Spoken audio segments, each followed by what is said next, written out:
Hi guys! I'm back.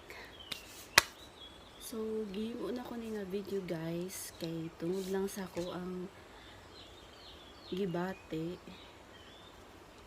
nga ngano jud ka ano nga daghan kay mga judgmental nga mga tao nga wala ta nang hilabot. So first,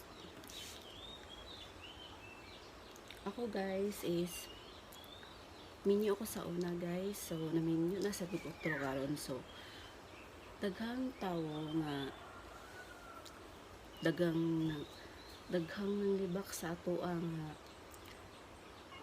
unta nga lasa daw ni nga laki sa akong kinabuhi. Daghan king hilabot guys nga wala man pud unta tanang hilabot sa ila, di ba? Then ang uban daghan na kay istorya nga unan nga di mao wa man ta tanang hilabot. So makaiubos kayo ang ubang tao kay makasulti og lain sa imua. So para sa kuha guys is dili na lang unta manghilabot, di ba?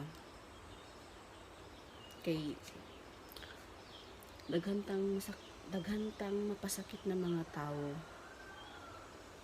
Then naiuban pasimba-simba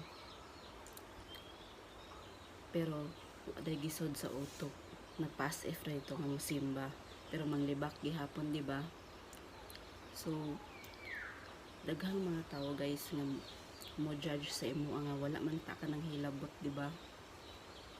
So ako guys minyo ko sa una naman nyo og utro karon. So daghan na pong libak ana pero gibaliwala ra nako guys kay di na sila makatabang sa kuha. So sa pagkakaroon guys is I choose na magpuyo diri kauban akong pamilya, akong bana, akong ugangan, akong anak. Daghang nag-asa ko ang anong nipuyo ko diri sa bukid kaayo nangutana o hangang nipuyo ko diri nga bukid kaayo ado ko naanad og puyo ana. So wala na ko na sila pansin kay mas priority na ko kung pamilya karon. So I don't care kung daghan silang masulti sa kuha, basta ako focus ko sa akong pamilya karon, akong anak. So, maura to guys. So, napay part 2. Thank you.